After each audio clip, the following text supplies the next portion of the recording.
So we're back again, MVB Life Empowerment Sessions with Miss Kinza Andrews. Where are you from, Kinza? I am from the Spice Island, aka Grenada. That's in the Caribbean. So you guys should take a trip, go visit, go on vacation. Lots of attractions to enjoy. Wonderful.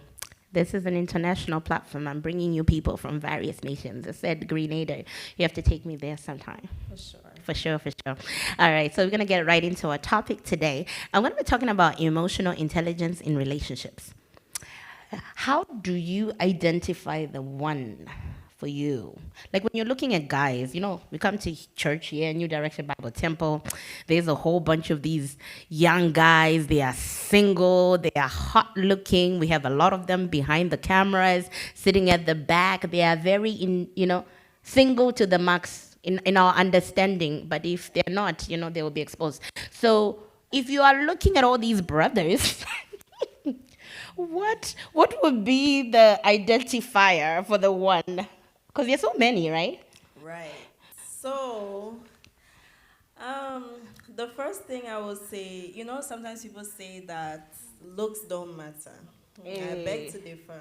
I differ too. So, they say find somebody who loves God and that trumps everything. But hey, when you wake up at 2 a.m. and you roll over, you're not looking at Jesus. You're looking at Fact. so you have to be physically attracted to the person. To the person, Right. okay. And also you want to make sure that the person is also solid. They have a solid relationship with Christ. You get to see that when you're in the church setting. Make But how sure do you identify that? Because sometimes people be pretending in that is true. church. Them That's true. church brothers and sisters, But you be knowing. sisterins. You can tell. You could You tell can tell. how. You can see you can see straight through people. Sometimes you can tell when somebody's faking. It's not easy to fake. And if you're faking, how long can you possibly fake for? So over Right. time, whatever needs to be revealed will usually come to light. But yeah. Oh, you pretenders, you'll be exposed though. So, a relationship with God is of the utmost number Yes. one, and you want somebody who's very good looking, For so you sure. can roll over and look at their face and Right. be totally in awe of God's creation. So, besides looks and them being based, how else do you identify that this is the one for you? Okay, so this one goes beyond Appearance. face value. Uh huh. So, in spending time with the person and, learning the person's values, making sure that your values align with their values, the standards that you set for yourself and the standards that they've set for themselves, do they align? If they don't, you will potentially run into some issues. Right. How do they think? And it goes beyond just the church setting. How do they think about finances? How do they treat people who are above them and also beneath them? Well, not, I don't like to say beneath, but you know what I mean. Sometimes Yeah. you have people, you're above them, they learn from you and stuff. Um, One thing that my parents always say, even the janitor, you treat them with respect. Right, You go out to people sometimes and you will see that they treat the managers differently and the janitors is like they're nobody. Right. But you have to pay attention to how that person treats everybody. You know, and also one of the least talked about things is how a guy treats his family and his mom. People always say that how a guy treats his mom will tell you how he will treat you. How they interact will tell you how you guys will interact, right?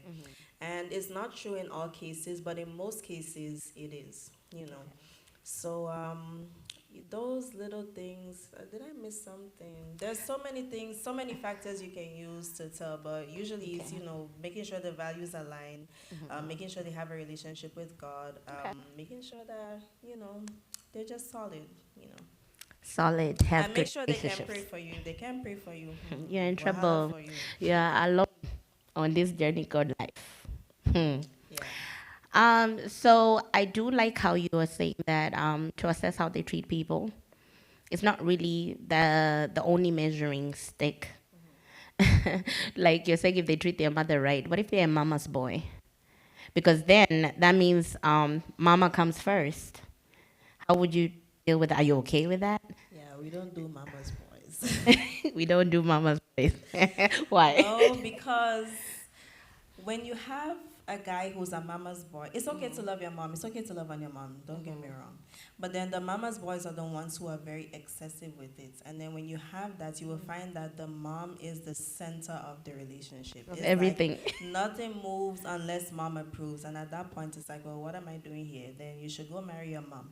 You know, so you don't want it to be True fact. you, yeah, you don't want it to be like everything. Oh, my mom, my mom. Oh, what does my mom say? Oh, you should go say sorry to my mom. One thing that I've seen before is like sometimes moms are disrespectful, and the guy will tell you, you have to go apologize to my mom. And I'm like, okay, yeah, I will apologize to the mom, but does the mom also apologize? Like, so mama's boys that know limits, like they know respect on both ends. They know that mom deserves respect, but my wife, well, yeah, your wife at that point also deserves the same respect. Then, yeah, they need to find a healthy Like a good, healthy balance. balance. Yeah. Yes, that's true. So basically, what you're saying is like, mommy, control your own household and allow me to control my own what? Household. Oh, the Bible talks about it. The Bible says that you should live and cling. So you're not staying and clinging, you are living and clinging, but you're still being considerate. You're still being there for mommy, but mommy doesn't have to be the center of Yeah, everything. because you're not going to tell mommy how to handle her husband in her house, right? So I guess it's just good balance, being able to be respectful at the same time in your relationship with, your mother-in-law or the people around you. But also, it is very cognizant. You want a man who can be a man for you, not to put you in a position where you always have to be fighting with the mother. Because I feel like the stance that your husband takes on your behalf will determine how your relationship and your trajectory will go. But if your husband is always taking your mother's side, but he's not protecting you, that leaves you in a very complicated, vulnerable situation, right? So you want a man who is all about being your husband Yes, and knows when to speak up for you when necessary, for sure. because you shouldn't be butting heads with mother-in-law, right? um, Anything else that makes you identify like this is the one for you? Because you could love the person, but then if the family is gonna be a thorn in your flesh, it can be a bit tricky in how to proceed. Yeah, so two things. About the family thing, yeah, that is actually a bigger factor than most people realize. You want to make sure that you're marrying into a family that accepts you. Otherwise, you wouldn't be comfortable. You wouldn't be happy unless you guys pick up and leave and move to a different state, which some people do. But then look, You're they're still running your away. family. Like You will meet eventually. they're still your family, so you want to, and that's a tricky topic because somebody might ask, what if the relationship is very smooth and you guys are happy, but the family does not accept you? Do you now leave the Right. relationship because the family doesn't accept you, but you love this person and the person loves you and you guys are happy? So now what do you do? That one, I say take it to God in prayer, but you still like it's important to marry into a family that accepts you, right? Right. And another thing that you want to look for is peace. Do you feel peace around that person? Yeah. If you're peace, for me, it trumps a lot of things. If you don't feel settled or anything, Or and safe. or safe, right? You don't feel secure, then you wouldn't be happy. And if you're not happy, it's impossible for the relationship to be happy because happiness starts with you first as an individual, and then you can be happy together. So Right. yeah, peace is Because there are a huge. lot of women that are in these situations Yeah. where they met somebody, they love the person loves them, but then now it's a problem with the family. There's not that enough settlement. Or let's say as a wife, you don't feel secure in that relationship, or as a husband, you don't feel secure with your wife's family and things like that. What would be your advice to them? Because there are people that are in it already, and then there are other people that are contemplating going into it. What would be your 2 cents? I would say ask God for direction. That is the biggest thing you can do.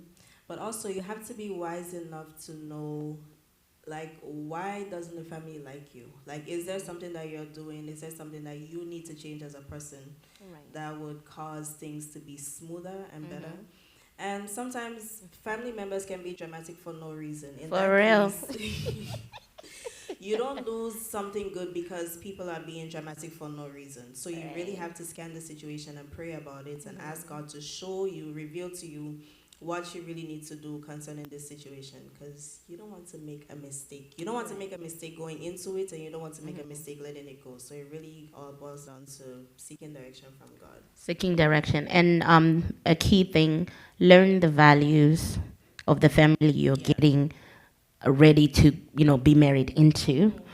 Or if you're already married, just learn the values because you're going to clash. Obviously, you're from a different background as well, and they also have their own different values.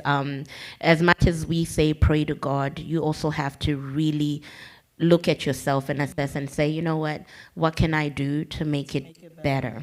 But if it's beyond your control and there's nothing you can do, hey, may the Lord rescue you because you have entered hell. And that is a terrible place to be. But with God, all things are possible and all things are great. But the most important thing is consider the relationship you're about to get into, because once you say, I do, hey, you are locked Don't wait until for it's better, too for late. worse. So I hope this segment was helpful. So we were talking about emotional intelligence in picking the right partner and just managing your household. If you're in it already, be better, grow, build your relationships, and thrive. Bless you, everybody. Until the next segment. Bye bye.